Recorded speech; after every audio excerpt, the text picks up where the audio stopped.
ತೋರಣಗಲ್ಲು ಹತ್ತಿರದ ಒಂದು ಚಿಕ್ಕ ಹಳ್ಳಿ ವಡ್ಡು ಎಂಬ ಗ್ರಾಮದಲ್ಲಿ ರವಿ ಅನ್ನೋ ಹುಡುಗ ವಿಲೇಜ್ ಕೇಬಲ್ ಆಫೀಸ್ನಲ್ಲಿ ಕೆಲಸ ಮಾಡ್ತಿದ್ದ. ಜಾಸ್ತಿ ಮಾತಾಡೋನೂ ಅಲ್ಲ. ತನ್ನ ಕೆಲಸ, ತನ್ನ ಬೈಕ್, ರಾತ್ರಿ ಟೀ ಅಂಗಡಿ ಅಷ್ಟೇ ಅವನ ವರ್ಲ್ಡ್. ಒಂದು ದಿನ ಸಂಜೆ ಭಾರೀ ಮಳೆ ಶುರುವಾಯಿತು. ಕರೆಂಟ್ ಹೋಗಿತ್ತು. ರಸ್ತೆ ಫುಲ್ ಕತ್ತಲೆ. ರವಿ ಕೇಬಲ್ ವೈರ್ ಚೆಕ್ ಮಾಡ್ಕೊಂಡು ಮನೆಗೆ ಬರ್ತಿದ್ದಾಗ ಬಸ್ ಸ್ಟಾಪ್ ಬಳಿ ಒಬ್ಬ ಹುಡುಗಿ ಒಬ್ಬಳೇ ನಿಂತಿದ್ದಳು.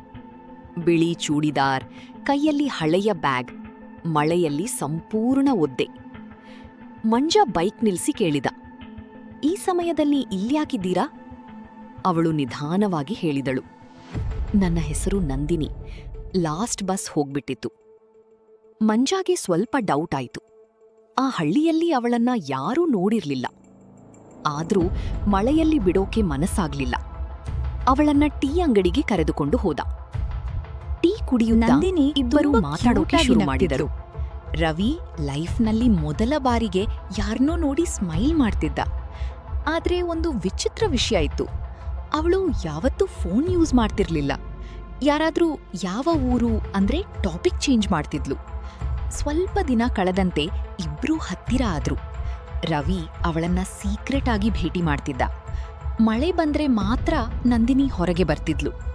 ಒಂದ್ರಾತ್ರಿ ರವಿ ಟೀ ಅಂಗಡಿಯ ಅಜ್ಜನಿಗೆ ಹೇಳಿದ, ನಂದಿನಿ ತುಂಬಾ ಒಳ್ಳೆ ಹುಡುಗಿ ಅಲ್ವಾ?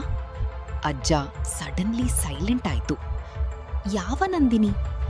ರವಿ ಫೋಟೋ ತೋರಿಸಿದ. ಅಜ್ಜನ ಕೈ ನಡುಗೋಕೆ ಶುರುವಾಯಿತು. ಈ ಹುಡುಗಿ 3 ವರ್ಷ ಹಿಂದೆ ಇದೇ ಬಸ್ ಸ್ಟಾಪ್ನಲ್ಲಿ ಆಕ್ಸಿಡೆಂಟ್ನಲ್ಲಿ ಸತ್ತಿದ್ಲು. ರವಿಗೆ ಶಾಕ್. ಅವನು ನಂಬಲಿಲ್ಲ. ಆ ರಾತ್ರಿ ಮಳೆಯಲ್ಲೇ ಬಸ್ ಸ್ಟಾಪ್ಗೆ ಓಡಿದ. ನಂದಿನಿ ಅಲ್ಲೇ ನಿಂತಿದ್ಲು, ಅದೇ ಸ್ಮೈಲ್. ರವಿ ಭಯದಿಂದ ಕೇಳಿದ, ನೀನು ಯಾರು? ಯಾಕೆ ನನಗೆ ಮಾತ್ರ ಕಾಣ್ತೀಯ? ಬೇರೆ ಯಾರಿಗೂ ಕಾಣಿಸ್ಲಾ? ನಂದಿನಿ ಕಣ್ಣಲ್ಲಿ ನೀರು ಬಂತು. ನಾನು ಹೋಗೋ ಮುಂಚೆ ಮಳೆ ನಿಂತೋದ್ಮೇಲೆ ಬರೋ ಶಾಂತಿ ತರ. ರವಿ, ನಾನು ಹೋಗ್ಬೇಕು. 3 ವರ್ಷದಿಂದ ಈ ಬಸ್ ಸ್ಟಾಪ್ನಲ್ಲೇ ನಿಂತಿದ್ದೆ. ಯಾರಾದ್ರೂ ನನ್ ಕಥೆ ಕೇಳ್ತಾರೆ ಅಂತ. ನೀನ್ ಕೇಳ್ದೆ. ನನ್ ಕಣ್ಣೀರು ಒರೆಸಿದೆ. ಥ್ಯಾಂಕ್ಸ್ ಕಣೋ. ಈಗ ನನ್ನ ಆತ್ಮ ಫ್ರೀ. ನೀನ್ ಅಳಬೇಡ. ನಾನು ಮಳೆಯಾಗಿ ಯಾವಾಗ್ಲೂ ನಿನ್ ಜೊತೆ ಇರ್ತೀನಿ. ಹೋಗ್ತೀನಿ ರವಿ. ಒಬ್ರು ನನ್ ಜೊತೆ ಹೃದಯದಿಂದ ಮಾತಾಡ್ಬೇಕಿತ್ತು. ನೀನೇ ಮೊದಲ ವ್ಯಕ್ತಿ. ಗಾಳಿ ಜೋರಾಯಿತು. ಮಳೆ ಹೆಚ್ಚಾಯಿತು. ನಂದಿನಿ ನಿಧಾನವಾಗಿ ಹಿಂದಕ್ಕೆ ನಡೆಯುತ್ತಾ ಇನ್ವಿಸಿಬಲ್ ಆಗತೊಡಗಿದಳು.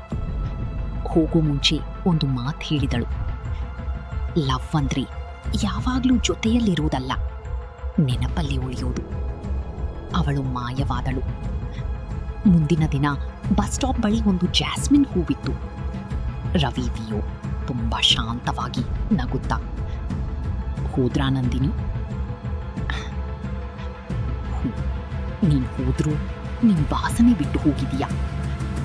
ಪ್ರತಿ ಮಳೆಗಾಲದಲ್ಲಿ ಈ ಹೂವಿನ ವಾಸನೆ ಬಂದಾಗಲೆಲ್ಲ ನೀನ್ ಬಂದೆ ಅಂತ ತಿಳ್ಕೋತೀನಿ. ಗುಡ್ ಬೈ ಅಲ್ಲ ಕಣೋ, ಸಿಗೋಣ ಮುಂದಿನ ಮಳೆಯಲ್ಲಿ. ಅದನ್ನ ನೋಡಿ ರವಿ ಸಣ್ಣ ಸ್ಮೈಲ್ ಮಾಡಿದ. ಆ ದಿನದಿಂದ ಮಳೆ ಬಂದಾಗಲೆಲ್ಲ ರವಿ ಇನ್ನೂ ಆ ಬಸ್ ಸ್ಟಾಪ್ ಕಡೆ ನೋಡ್ತಾನೆ.